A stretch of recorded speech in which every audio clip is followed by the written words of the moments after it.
ये steps clear है? Yes ma'am. ठीक है, अभी तक इतना ही डिस्कस किया था इस न्यूमेरिकल का।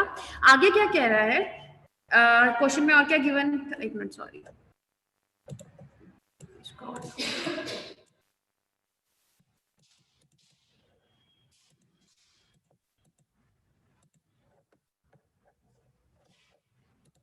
क्या है? Is effectively held in position at both end end be strained against rotation at one end only. तो इस हिसाब से हमने एल इफेक्टिव निकाला। एन कौन सी, किसको कंसीडर करते हुए? एनएक्स ई का जो टेबल है उसको दिमाग में रखते हुए हमने क्या निकाला? ये इफेक्टिव लेंथ निकाली 0.8 टाइम्स ऑफ एल, जो कि इतनी आई। मतलब एल कितना था? 4 मीटर था। ठीक है, ये 3.2 हो गया। 4 8 32, 3.2 हो गया, और इसको मीटर को बाद में एमएम में कन्वर्ट कर दिया।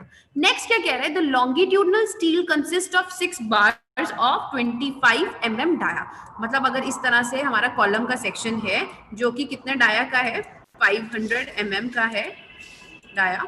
ठीक है, इसका ये चीज डाया कितना है? 500 mm। और क्या गिवन है? लॉन्गिट्यूडनल स्टील, मतलब जो इसमें बार्स गिवन है हम लोगों को, जो स्टील गिवन है वो 6 बार्स कह रहा है, 6 बार प्रोवाइडेड है। कितने डाया के? 25 mm के, क्वेश्चन में गिवन है। ठीक है, अब क्या कह रहे हैं? Determine the ultimate load carrying capacity. क्या निकालना है? पीयू निकालना है। जैसे पिछले क्वेश्चन में अगेन एफ सी के गिवन है, M20 grade concrete, Fe41 steel, तो Fy भी गिवन है। Fy कितना हो गया? 415। तो जरा मेरे को बताओ क्या क्या स्टेप्स फॉलो होंगे? एल मैंने आपको बता दिया है, एल इफेक्टिव कितना लेकर चल रहे हैं हम लोग? 3200। डाया हमारा कितना क्वेश्चन में गिवन है? 500 mm। तो अब हमें क्या कंसीडर करना है? अब ग्रॉस एरिया निकाल लें सबसे पहले, एजी निकाल लें, क्योंकि हमें चाहिए रहेगा। पीयू निकालना है ना, पीयू का फॉर्मूला पता ही है। तो क्या होगा? एजी ग्रॉस एरिया, इसमें क्या होगा? डाया गिवन है और सर्कुलर शेप है, तो क्या होगा ग्रॉस एरिया? बताओ। पाई आर स्क्वायर। हाँ, मतलब अगर ऐसे यूज करेंगे, डाया गिवन है ना, या तो आर करके निकाल लेना, पाई आर स्क्वायर में आर पुट कर देना, मतलब 500/2 करके, या फिर π/4 डी स्क्वायर, क्योंकि डी गिवन है हम लोगों को। तो π/4 डी कितना है? 500 mm। जरा कैलकुलेट करके बताओ कितना आएगा एरिया?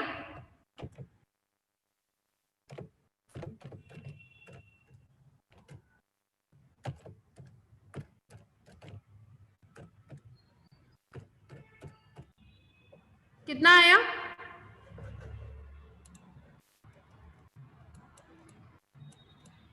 वन 193,649। आस्था शायद उल्टा बोल दिया। 196349.5408 mm स्क्वायर। ये ग्रॉस एरिया आ गया। और क्या चाहिए हम लोगों को? स्टील गिवन है क्वेश्चन में, एएससी भी गिवन, निकाल लेंगे। कितने बार्स हैं? 6 बार है। कितने डाया के हैं? 25 के। तो 25 स्क्वायर। जरा मेरे को कैलकुलेट करके बताओ कितना एरिया आ जाएगा?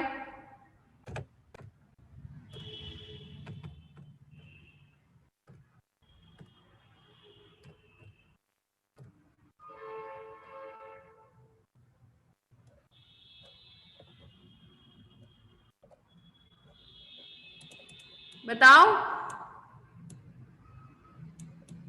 कर भी रहे हो कि नहीं? विकास का है?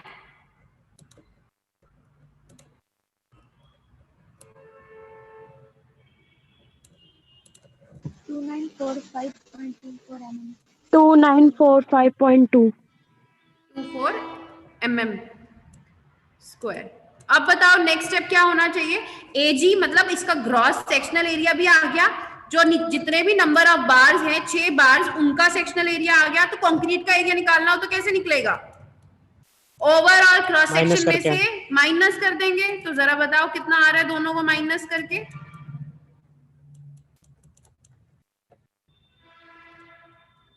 माइनस करके मेरे को जल्दी बताओ कितना आ रहा है?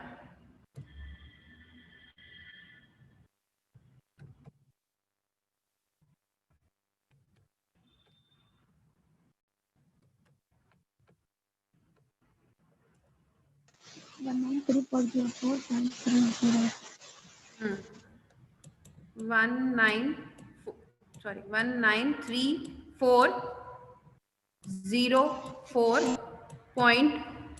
1934.29, हाँ इतना कुछ आ रहा है 2969। अगर माइनस करके प्रॉपरली निकालोगे तो आप इसको राउंड ऑफ करके तो 30 लिख देना, 0.30, ठीक है।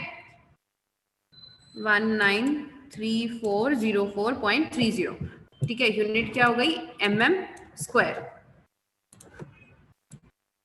अब नेक्स्ट स्टेप क्या होगा, हमें क्वेश्चन में हमें एसी भी पता चल गया, एफसीके भी है, एफवाई भी है, लेकिन हमें ये नहीं पता कि क्वेश्चन में हमारा जो कॉलम है वो किस तरह का कॉलम है।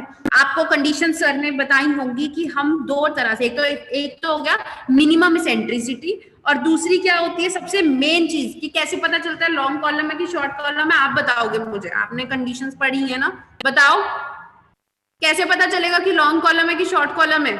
सबसे मेन कंडीशन स्लेंडरनेस रेशो का ma'am. Exactly, L effective by D, slenderness ratio बोलते हैं इसको। Very important formula for 1 mark की व्हाट इज सिलेंडरनेस रेशो। और इससे क्या पता चलता है, आपको पता है हमने सिलेंडरनेस रेशो निकाली कितनी, 3200 mm, ठीक है। इसको डिवाइड कर दो उसके डी वैल्यू से, दैट इज 500। कितना आ रहा है जरा मेरे को बताओ करके। अगर ये मेरी वैल्यू लेस देन 12 आती है तो किस तरह का कॉलम है, शॉर्ट कॉलम है। एग्जैक्टली, तो ये किस तरह का कॉलम हो गया, short column. Very important thing, अगर मेरी ये वैल्यू ग्रेटर देन 12 आती है तो ये किस तरह का कॉलम हो जाएगा, लॉन्ग कॉलम। तो देखो उस पिछले क्वेश्चन में गिवन था कि शॉर्ट कॉलम है, यहाँ पे हमें गिवन नहीं था तो हम पहले पता किया कि किस तरह का कॉलम है, तो हमें पता चल गया इस रेशो से कि ये कौन सा कॉलम है, शॉर्ट कॉलम है। अब जब पता चल गया है शॉर्ट कॉलम है तो हमें डिजाइन करना है। डिजाइन करने के लिए नेक्स्ट स्टेप क्या है, हमें इसेंट्रिसिटी पता होनी चाहिए कि लोड तो लग रहा है, हमें लोड का तो पता है कि लोड लगेगा, लेकिन हमें क्या पता होनी चाहिए कि क्या वो इसेंट्रिक लोड है कि क्या वो एक्सियल लोड लग रहा है। तो वो कहां से पता चलेगा, हम कंपेयर करेंगे कि इसेंट्रिसिटी कितनी है, ठीक है। यहाँ पे इसमें क्वेश्चन में क्या गिवन है, the longitudinal axially loaded reinforced cement concrete is 500 mm, the longitudinal steel consist of, हमें निकालने को क्या बोला, अल्टीमेट लोड कैरिंग कैपेसिटी। अब वो अल्टीमेट लोड पीयू वो कैसे पता चलेगा, इसेंट्रिसिटी के फॉर्मूला से। अभी आपको बताया ना कि हमें पिछले क्वेश्चन में तो गिवन था क्राइटेरिया, इसमें क्राइटेरिया गिवन नहीं है, तो हमें क्या चाहिए रहेगी, अब नेक्स्ट स्टेप क्या रहेगा, क्या निकालेंगे कि हमें पता चलेगा कि लोड का फॉर्मूला कौन सा यूज करना है, मिनिमम इसेंट्रिसिटी। तो नेक्स्ट स्टेप हमारा क्या है, हम क्या निकालेंगे, मिनिमम इसेंट्रिसिटी निकालेंगे। क्या फॉर्मूला था इसका, L by 500 plus D by 30। या तो आप ये यूज करोगे या फिर 20 mm डायरेक्ट, इन दोनों में से जो वैल्यू ग्रेटर होगी वो हमारी क्या हो जाएगी, इसेंट्रिसिटी। L इसमें कौन सा पुट होगा, ये अनसपोर्टेड लेंथ, मतलब क्वेश्चन में जो exact given, not effective, unsupported length put करेंगे, मतलब 4 मीटर, मतलब ये हमारी होएगी, नॉट यहाँ पे जो वैल्यूज डालनी होती है mm में डालनी होती है, याद रखना, नॉट इन मीटर। तो यहाँ पे क्या पुट करोगे, 4000 बाय 500 प्लस D कितना है, 500 बाय 30, जरा बताना कितना आ रहा है,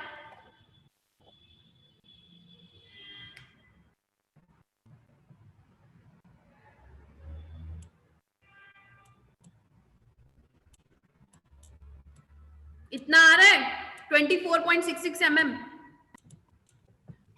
यस मैम। ठीक है, अब ध्यान से देखो, ये तो क्या आई हमारी इसेंट्रिसिटी, ई मिनिमम आया, ई मिनिमम इतना आ गया 24.66 mm। अब क्या करना है, इसको कंपेयर किससे करना है, 0. कितना 0.05 बच्चे, 0.05 ऑफ लेटरल डायमेंशन ना। यहाँ पे डी और बी अलग नहीं है, यहाँ पे सीधा डी है क्योंकि डाया है, टाइम्स ऑफ डी। तो क्या हो जाएगा, डी क्या हो गया 500 mm है ना, डाया कितना है 500 mm। तो जरा ये बताओ कितना आएगा, 5 5 25, बाकी कैंसिल हो जाएंगे 0 से 0, तो ये कितना आ गया 25 mm, ठीक है। और दोनों में से 20 mm और इसमें से ग्रेटर कौन सा है, 24.6, तो कंपेयर किससे करोगे, इससे, तो 24.66 क्या है, इसेंट्रिसिटी हमारी कम है 0.005 डी से, तो इट मींस ये किस तरह का कॉलम है, कौन सा फॉर्मूला यूज होएगा, पीयू वाला, और ये शॉर्ट कॉलम हमारा कौन सा फॉर्मूला यूज होएगा जो पिछले वाले क्वेश्चन में यूज हुआ था। मतलब हम नॉर्मल टाई बार से करेंगे, नॉर्मल लेटरल टाई बार से हम लोग उसको डिजाइन करेंगे। तो हमारा जो इस क्वेश्चन में भी जो फॉर्मूला यूज होगा वो कौन सा यूज होगा, पीयू इज इक्वल टू क्या था 0.45 FCK plus 0.667 of FY into ASC। Clear? आपके पास FCK है, सॉरी यहाँ पे एक चीज मिस हो गई, ACI, एरिया ऑफ कंक्रीट भी है, FY भी है, ASC भी है। आपको बस एक लाइन यहाँ पे लिखनी रहेगी कि hence eccentricity is less than 0.005 into D, so we are using this formula, ये PU वाला फॉर्मूला यूज करेंगे। ठीक है, जरा मेरे को कैलकुलेट करके बताओ कितना आ रहा है, वैल्यूज पुट करके बताओ। FCK आपका 20 हो गया, ACA निकाला है हमने 193,404.30, AC यहाँ पे पुट कर दो 0.67, FY आपका 415 हो गया, ASCA निकाला हुआ है 2945.24 mm स्क्वायर। जरा कैलकुलेट करके बताओ।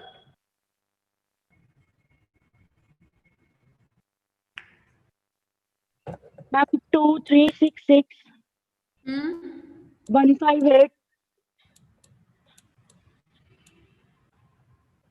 158 .382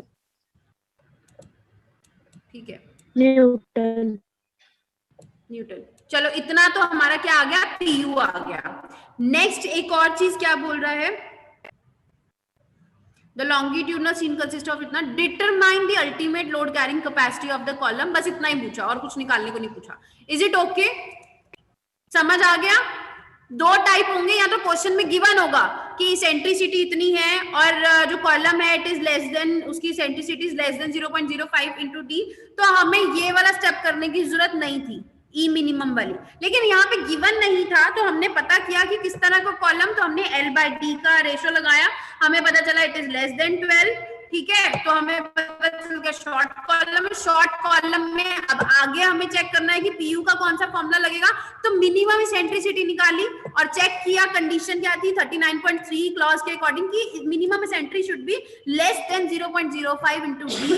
पुट किया वैल्यू को तो वो कम आ रही थी 24.66 से, हमारी ये 25 वाली वैल्यू ज्यादा थी, तो इसीलिए हमारा ये क्या हो गया, किस तरह से डिजाइन हुआ, शॉर्ट कॉलम के लिए डिजाइन किया। और नॉर्मल हमारे कौन से बार्स लगे हुए हैं, लॉन्गिट्यूडनल बार्स और नॉर्मल टाई बार्स। तो आप ये बाद में डायग्राम में शो भी कर देना, ये बाद में जब भी न्यूमेरिकल करोगे तो शो करना इतने बार्स लगे हुए हैं, और जो भी डिटेल्स है उसको शो कर देना। ठीक है, यहां तक क्लियर है? और लोड दिखा देना कि PU कितना लग रहा है, दिस वैल्यू। ठीक है, क्लियर है? यस हाँ मैम। जी बोलिए। Yes ma'am. आप इसको डायग्राम में ऐसे भी शो कर सकते हो, अपना नॉर्मल कॉलम का सेक्शन बनाना, ठीक है, और इसेंट्रिसिटी दिखाना, ये लॉन्गिट्यूडनल दिखा के यहाँ पे ई डिस्टेंस जरूर दिखाना। ई यहाँ पे आप लोगों का जो भी आ रहा था कितना 24.66 mm ना, तो इसको यहाँ पे शो कर देना और ये लोड को यहाँ पे शो करना। क्लियर है? ये बुक में नहीं होगा लेकिन ऐसा शो करना रहेगा आप लोगों को। क्लियर?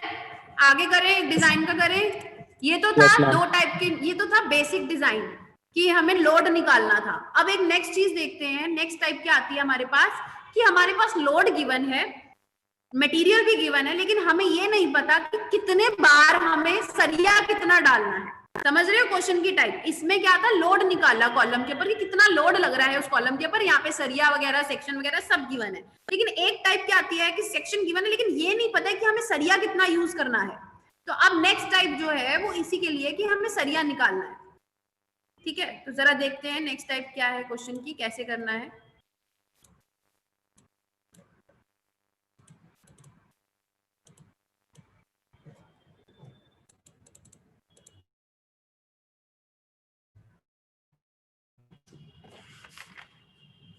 मैं जरा इसके आपको स्टेप भी बता देती हूँ एक बार, किस तरह से सॉल्व होता है। ध्यान रखना, आपको ज्यादा नहीं करना, आपको सिर्फ शॉर्ट कॉलम के ही न्यूमेरिकल करने हैं। जितना करा रही हूँ बस उतने ही बेसिक, इतने टाइप के ही आपको आएंगे पेपर में। आपको सर ने रीइंफोर्समेंट की डिटेल्स बता दी थी ना, मेरे को, मैं भी सिर्फ न्यूमेरिकल के साथ साथ बताऊंगी, ठीक है। जरूर पढ़ना ध्यान से कि लॉन्गिट्यूडनल रीइंफोर्समेंट और ट्रांसवर्स रीइंफोर्समेंट की गाइडलाइंस क्या क्या होती है।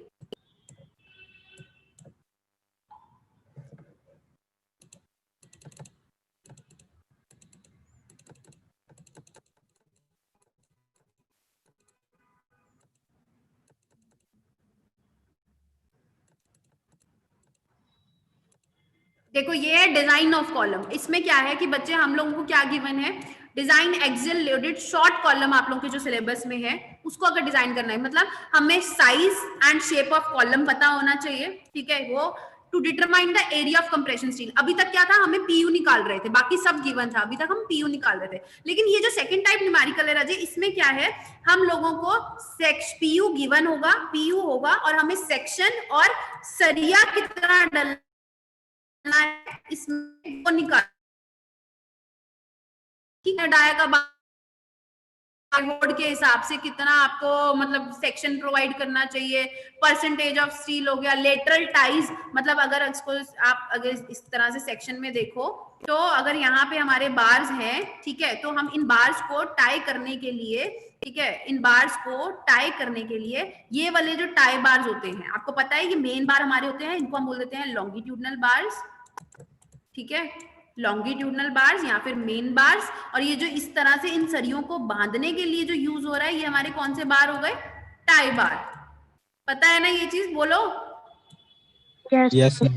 ठीक है, तो हमें क्या निकालना है, जो सेकंड टाइप न्यूमेरिकल, हमें इन सरिया का डायामीटर फाइनल करना है, और ये लेटरल टाइज कितनी स्पेसिंग पे, मतलब अगर एक ऊपर ये लगा हुआ है तो इट मींस यहाँ पे जो दूसरा लेटरल बार लगेगा ये कितनी स्पेसिंग पे लगेगा, ठीक है, ये निकालना है।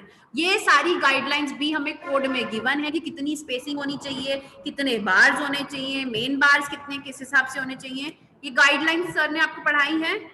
जल्दी बताओ, मैं उस हिसाब से आपको एक कराऊंगी न्यूमेरिकल। पढ़ी थी गाइडलाइंस की नहीं?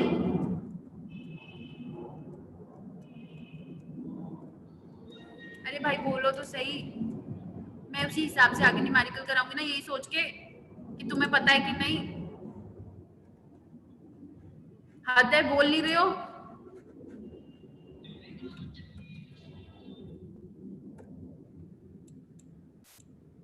समीना, आपको आवाज आ रही है मेरी?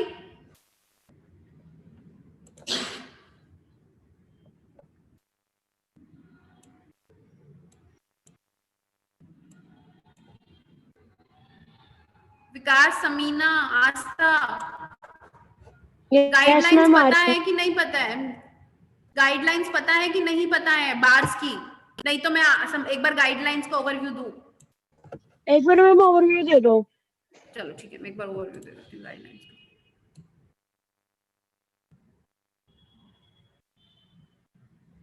देखो अभी आपको मैंने बार्स दिखाए, लॉन्गिट्यूडनल बार्स और टाई बार्स, इनकी ना कुछ गाइडलाइंस होती है जो कोड हमें देता है, ठीक है।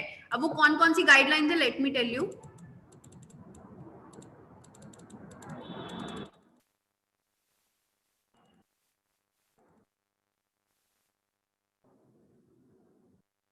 लॉन्गिट्यूडनल और टाई बार्स में तो कंसेप्ट क्लियर ना कि दोनों में अंतर क्या है। टाई बार्स मतलब जो आपने कॉलम कभी बनते हुए देखा हो, ब्रिज वगैरह में नीचे जब बन रहे होते हैं तो आपने देखा होगा कि, एक मिनट, आपने देखा होगा जब भी कॉलम्स बन रहे होते हैं, ब्रिजेस वगैरह बन रहे होते हैं,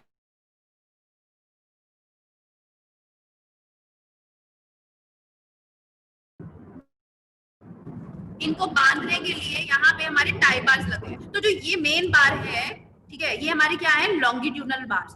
अब इनकी कुछ गाइडलाइंस है जो कि 26.53.1 में कोड में हमें गिवन है। ये क्या कहता है, मैं एक ओवरव्यू सा ही दे रही हूँ, इसमें ज्यादा जितना रिक्वायर्ड है उतना समझना, कि ये जो मेन बार है ना, तो इसका जो cross sectional area of longitudinal reinforcement shell not be less then, जो इसका overall cross sectional area in reinforcement का, मतलब जो ये जितने भी ये बार्स डले हुए हैं ये कितने से कम नहीं होने चाहिए। It should not be less than 0.8 of और more than 6% of the gross sectional area of column. तो इट मींस अगर ग्रॉस सेक्शनल एरिया क्या हो गया, एजी, मतलब अगर इस तरह से एरिया है, मतलब सर्कुलर कॉलम है, ये हो गया एजी पूरा एरिया, ग्रॉस एरिया, ठीक है। इस ग्रॉस एरिया की बात कर रहा है, वो क्या बोल रहा है कि the cross sectional area of longitudinal reinforcement, मतलब जो जितनी भी रीइंफोर्समेंट है लॉन्गिट्यूडनल, मतलब ए एल अगर मैं बात करूं, ए एल आर अगर ऐसे मैं डिनोट करूं, ठीक है, लॉन्गिट्यूडनल रीइंफोर्समेंट ऑफ कॉलम, ठीक है, वो क्या बोल रहे हैं, it shall not be less then, मतलब 0 पॉइंट कितने से 0 पॉइंट कितना परसेंट, 0.8%, ठीक है, मतलब 0.8% से लेस नहीं होनी चाहिए, ठीक है, या फिर not more than 6% of the gross sectional area. इसकी रेंज कहां से, 6% से ज्यादा नहीं होना चाहिए ग्रॉस सेक्शनल एरिया के, ठीक है, और 0.8% से कम नहीं होना चाहिए, ठीक है, ये बेसिकली 0.08 आएगा, 0.08, ठीक है। एंड सिमिलरली, तो इसीलिए क्या कहते हैं, अब एक और कोड में एक नोट बना हुआ है, द यूज ऑफ 6% रीइंफोर्समेंट में इन्वॉल्व प्रैक्टिकल डिफिकल्टीज। अगर 6% से ज्यादा हम यूज करते हैं सरिया, तो वो कहता है बहुत डिफिकल्ट हो जाता है। क्यों? क्योंकि कॉलम है, कॉलम के एक सर्टेन साइज है, उस साइज के हिसाब से सिर्फ 6% ही उसके इस साइज का सिर्फ 6% ही हम क्या डाल सकते हैं, सरिया डाल सकते हैं। मतलब अगर ये एजी है, इस एजी का 6% एरिया ही हमारा क्या डल सकता है, सरिया डल सकता है। इससे ज्यादा करोगे तो बहुत दिक्कत आएगी। दिक्कत क्या आएगी कि ये जो सरिये हैं इसको उसमें अरेंज करना मुश्किल हो जाएगा, ठीक है। तो वो क्या बोलता है, हेंस लोअर परसेंट, तो 6% से कम सरिया ही डालना चाहिए, क्योंकि जो 6% से ज्यादा करोगे तो वो मुश्किल हो जाती है, सरिये को बांधना, उसको अरेंज करना मुश्किल हो जाता है, ठीक है। तो क्या कहते हैं 6% से कम करो, तो कितना होना चाहिए, लगभग 4% होना चाहिए, ठीक है। वो बोल रहे हैं those in column under consideration the percentage of steel usually not exceed 4%। तो 6% की बजाय प्रैक्टिकली जो पॉसिबल है सिर्फ 4%, ठीक है, इसके 4% किसके बराबर हो जाएगा, 0. आवाज आ रही है, अब आ रही है, यस मैम आप सही है। हाँ। तो इन शॉर्ट 6% सरिया ज्यादा हो जाएगा, 8% जो है वो काफी कम हो जाएगा। तो रेंज कितनी हुई, कम से कम 8%, ज्यादा से ज्यादा 4%। तो इट मींस जो सरिया प्रोवाइड करना है वो 8 से 4% ऑफ एजी। एजी क्या हो गया, क्रॉस सेक्शनल एरिया। तो ये मेन हमारी क्राइटेरिया है, ठीक है, कि लॉन्गिट्यूडनल रीइंफोर्समेंट कितनी होनी चाहिए। 6% हमारा कोड कहता है कि उससे ज्यादा हम नहीं करना, क्योंकि मुश्किल हो जाएगा उस सरिये को अकोमोडेट करना। लेकिन 4 से लेकर 6%, सॉरी 8 से लेकर 4% तक रखो ग्रॉस सेक्शनल एरिया के, देन दैट इज ओके, ठीक है। तो मिनिमम कितना है 0.8% एंड मैक्सिमम 4%, ठीक है। सॉरी 8 नहीं है, ये 0.8% है। क्लियर है यहाँ तक? हाँ Yes, ना ma'am. बोलो। एक तो ये मेन क्राइटेरिया था आप लोगों का, ठीक है, जो सबसे मेन यूज होता है। बाकी एक बार बाकी बेसिक चीजें हैं, वो आप लोग गो थ्रू करना। क्या है बेसिक चीजें, मैं एक बार वैसी ओवरव्यू सा दे देती हूँ। मेन तो सबसे मेन पॉइंट ही यही है कि कितना परसेंट, ये पेपर में आपसे डायरेक्ट पूछ सकता है, कल सेशनल है तो डायरेक्ट ये भी पूछा जा सकता है कि कितना परसेंट सरिया हमें मैक्सिमम और कितना परसेंट मिनिमम। तो मिनिमम 0.8% होता है, मैक्सिमम 6% होता है, लेकिन प्रैक्टिकली कितना होता है 0.8 से लेके 4% तक की रेंज। क्लियर है?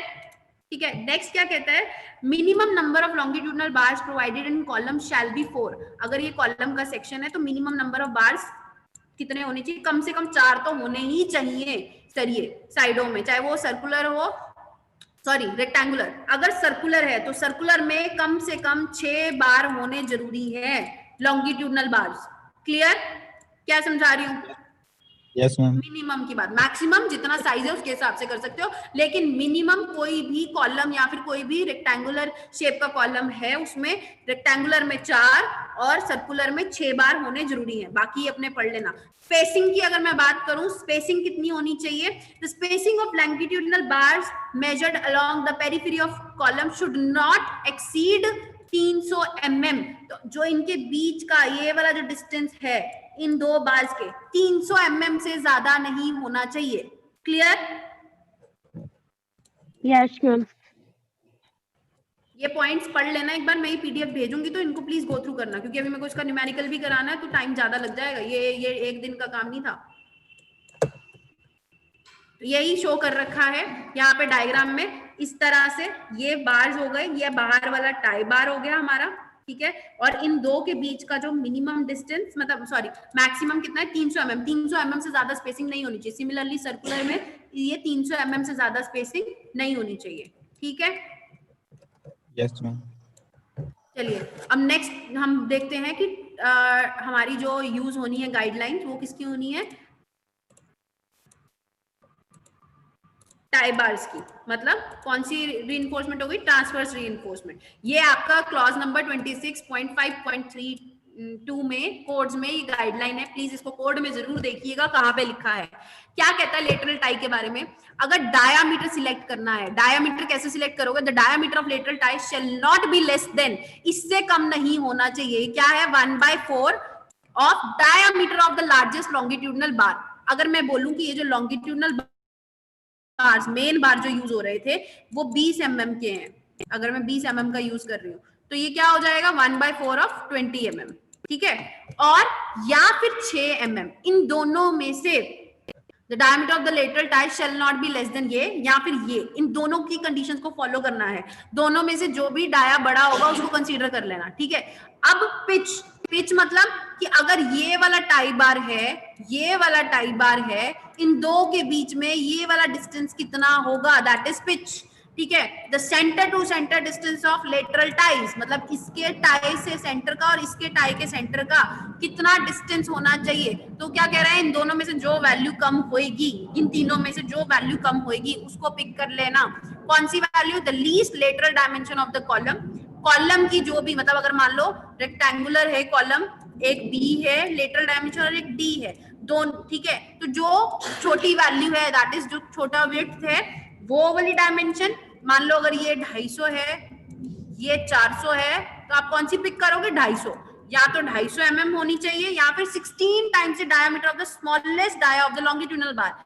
अगर मैं बोलूं 20 mm के बार यूज हो रहे हैं तो 16 टाइम्स ऑफ 20 कर देना, या फिर 300, इन तीनों में से 250 या फिर 16 टाइम्स ऑफ 20 या फिर 300, इन तीनों में से जो कम वैल्यू होगी हमें वो पिक करनी है। क्लियर है?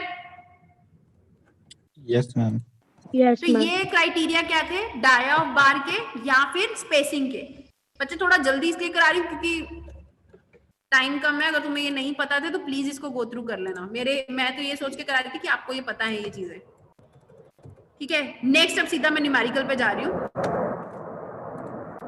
अब ध्यान से देखिए हमें करना क्या है, क्या कह रहा है, क्वेश्चन को ध्यान से पढ़िएगा। A short reinforced concrete column हमें डिजाइन करना है, ठीक है। और उसमें डायमेंशन गिवन है हमें कितनी, column of dimension 250 mm and 400 mm, ठीक है। तो क्या हो जाएगा, इस तरह से अगर ये कॉलम है, सबसे पहले तो हमें ये गिवन है कि ये कितना है 250 mm, और ये कितनी हो गई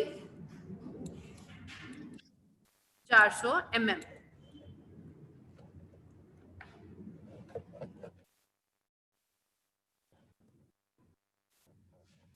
क्या कह रहे हैं, is to be design to support ultimate axial load. Question में गिवन है कि हमें किस तरह का लोड गिवन है, बोलिए। जो लोड क्या है, एक्सियल लोड है, अल्टीमेट एक्सियल लोड है, तो इट मींस हमें पीयू की वैल्यू गिवन है, जो भी पिछले क्वेश्चन में हम निकाल रहे थे इसमें हम लोगों को गिवन है 1250 कितना है, किलो न्यूटन, ठीक है। किलो न्यूटन को न्यूटन में करेंगे क्योंकि हमारी सारी कैलकुलेशन फॉर्मूलाज न्यूटन के हिसाब से हैं, तो क्या हो जाएंगे इंटू 10⁻³ हो जाएगा, बोलिए हाँ कि ना। Yes ma'am. अच्छा, सेक्शन गिवन है तो इट मींस हमारे पास ग्रॉस एरिया भी है, एजी निकल जाएगा यहाँ से 250 इंटू 400 mm, एजी आ जाएगा, यस मैम। कितना आएगा,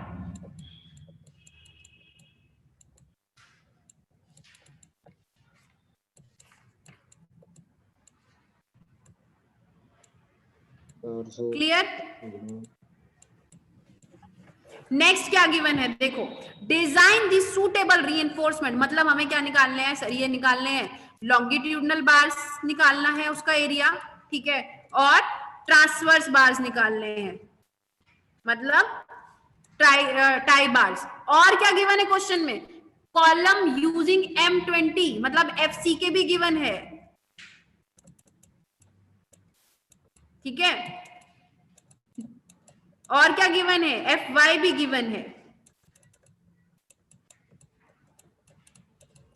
निकालना क्या है हम लोगों को? रीएनफोर्समेंट निकालनी है, longitudinal bars and transverse bars निकालने हैं। और क्या कह रहा है कि एज्यूम कर लो कि ई मिनिमम हमारा क्या है? Less than 0.0005D। तो इट मीन्स अगर ये कंडीशन गिवन है तो लोड का फॉर्मूला क्या यूज करेंगे आप? बताइए। यू वाला मैम। शॉर्ट कॉलम का। बिल्कुल 0.45 FCK into AC plus 0.67 FY into ASC। अब एक चीज मुझे बताइए, आपके पास ग्रॉस एरिया है, तो हमारा ग्रॉस एरिया अगर है हमारे पास, तो हम AC को इस तरह से लिख सकते हैं। मैम 0.45 नहीं आएगा, 0.4 FCK आएगा। ओके, ये कहां से आया finish? 454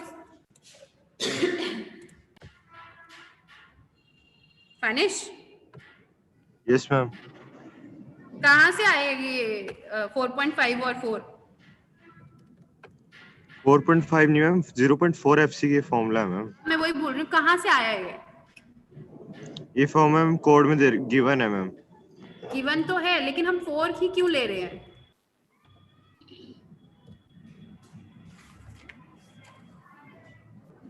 don't know ma'am. Don't know. Curves को स्टडी कीजिएगा और फिर मेरे को बताइएगा कि 4, 5 और 4 क्यों आ रहा है, ठीक है। जो कर्व्स करी थी ना, स्ट्रेस स्ट्रेन कर्व, याद है कि नहीं? Yes ma'am. तो उनको गो थ्रू करिएगा, ठीक है।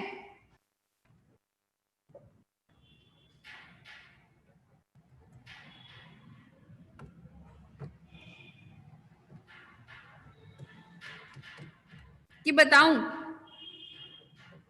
ये 4, 5 कहां से आया? बताऊं? नहीं मैम, देख लूंगा मैम।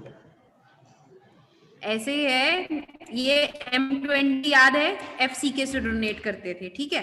कंक्रीट का जो हमारा पार्शियल सेफ्टी फैक्टर होता था वो कितना होता था? 1.5, ठीक है, समझ रहे हो? 1.5 होता है। जब आप 1/1.5 करोगे पार्शियल सेफ्टी फैक्टर से, कंक्रीट का 1 डिवाइडेड बाय 1.5 करोगे, ठीक है, तो वो किसके बराबर आता है? 0.666 कुछ करके आता था, जो कि किसके बराबर होता था? 0.67, ठीक है। अब जब कंप्रेशन मेंबर्स आते हैं, इट मींस कंक्रीट हमारा जल्दी फेल करने के चांसेस में होता है। तो एक अजम्पशन था, मुझे नहीं पता आप लोगों को सर ने कितना कराया क्या नहीं, तो कंक्रीट का जब हम कंप्रेशन मेंबर है कॉलम हमारा, तो कंप्रेशन मेंबर क्या होता है कि जो कि कंप्रेसिव फोर्सेस में बड़ी जल्दी फेल करता है। तो इट मींस हमारा इसमें मेजर कंपोनेंट क्या है? कंक्रीट। हम उसको सेफ बनाना चाहते हैं, तो एक एजम्पशन ये इसमें लेकर चलते हैं कि जो हम पार्शियल सेफ्टी फैक्टर 1.5 ले रहे थे, जिसकी वजह से हमारा पार्शियल सेफ्टी फैक्टर 0.67 आ रहा था, हम इसको दोबारा से 1.5 से डिवाइड करते हैं, एक एक्स्ट्रा पार्शियल सेफ्टी फैक्टर लेकर चलते हैं। अगर आपको याद हो, स्टार्टिंग में भी मैंने ये बताई थी। तो जब इसको डिवाइड करते हैं तो ये हमारे पास वैल्यू आती है 0.44 ऑफ FCK। तो इसको राउंड ऑफ करने के लिए आप 0.45 FCK लिखो या फिर 0.4 FCK लेकर चलो, ठीक है। It will come up to the round figure value. So it doesn't matter whether you are writing 4, 5. Actual में it should be 0.45, क्योंकि हम इस तरह से ही इसको वो लेकर चलते हैं, राउंड ऑफ करके चलते हैं। आप करके देखिएगा जरा, 1 divided by 1.5 partial safety factor, दोबारा से इसको 1.5 से कीजिएगा। अभी मैंने शायद आप उसने उस टाइम पे ध्यान दिया कि नहीं, मैंने बड़ी जल्दी फॉर्मूला भी एक्सप्लेन किया था कि ये फॉर्मूला कैसे बन रहा था। तो उस टाइम पे मैंने बताया था कि पार्शियल सेफ्टी फैक्टर से ये वैल्यूज आ रही है। कंक्रीट के अंदर 1.5 होता है, वहां से ये फॉर्मूला बना है। कोड में ये एज इट इज फॉर्मूला आपको दिखेगा कि नहीं, वो अब आप खुद ही कोड देखिएगा and then you will get to know, ठीक है। फिलहाल आपको 4, 5 लेकर चलना है या 4, वो आपके ऊपर है, आंसर में ज्यादा फर्क नहीं आएगा, ठीक है। चलिए, let me come back to the question. क्या बता रही थी मैं, यहाँ पे थी एफ सी के एफ वाई। मैं ये बता रही थी बच्चे आपको कि अगर हमारा ए सी हमारे पास हमें चाहिए, तो क्या मैं ए सी को इस तरह से, यहाँ पे ये ए सी चाहिए ना, क्या मैं ए सी को इस तरह लिख सकती हूँ कि ए जी माइनस ए एस सी? क्यों? क्योंकि ये मेरा ग्रॉस एरिया है, ठीक है। मेरे को यहाँ पे नहीं पता है कि कितना स्टील लग रहा है, लेकिन मैं ग्रॉस एरिया को इस तरह से लिख सकती हूँ, A G minus A S C, sorry concrete वाले एरिया को। बताओ, एजी हमारे पास है, ठीक है, कितना है ये वाली वैल्यू एजी, ठीक है। ए एस सी क्यों कर रही हूं ऐसे? ताकि एक कांस्टेंट की टर्म में मेरे पास इक्वेशन आ जाए और मेरे पास एटलीस्ट स्टील का एरिया आ जाए। लिख सकती हूँ ऐसे, A C is equal to A G minus A S C. बताओ यस मैम। क्यों? क्योंकि एजी किसके बराबर है? ग्रॉस एरिया किसके बराबर है? हमें पता है ना कि बीच में यहाँ पे सरिया भी डलेगा, तो ये ओवरऑल एरिया किसके बराबर है? स्टील के एरिया के प्लस कंक्रीट के एरिया के। तो यहां से मैं कंक्रीट का एरिया इस तरह से लिख सकती हूँ, एजी इधर माइनस में ले जाओ एएस को, तो एजी माइनस एरिया ऑफ स्टील। तो इसको अगर मैं लिखूं तो कुछ इस तरह से इक्वेशन बन जाएगी 0.45 एफसी के आपको क्वेश्चन में गिवन है 20 न्यूटन पर एमएम स्क्वायर। आपको 4 लिखना है, 4 लिख लो, 4 5 लिखना है, ज्यादा फर्क नहीं पड़ेगा। तो आपकी बुक्स में 4 ही लिखा हुआ है, ठीक है। और एसी एरिया ऑफ क्या है?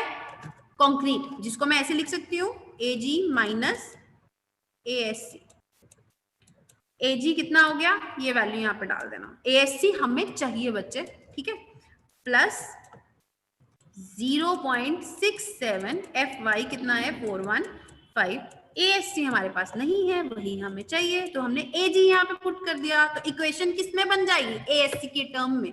पीयू क्वेश्चन में हमें गिवन है, दैट इज 1250 इंटू 10⁻³ जरा मेरे को एएससी निकाल के बताओ, area of steel. PU 1250 10⁻³ equation कुछ इस तरह से बनेगी। जरा सॉल्व करो इक्वेशन, मुझे बताओ।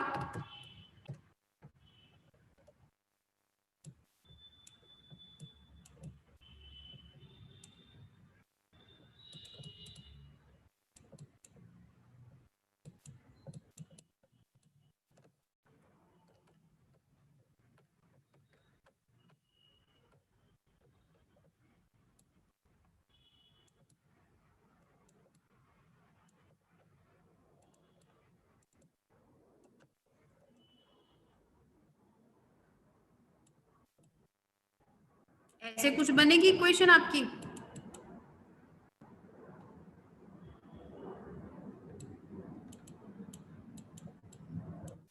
कैलकुलेट करके बताओ।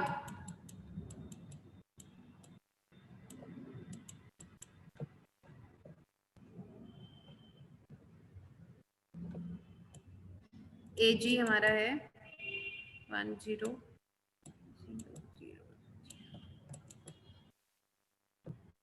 जल्दी बताओ, सॉल्व हो जाएगी इक्वेशन की नहीं?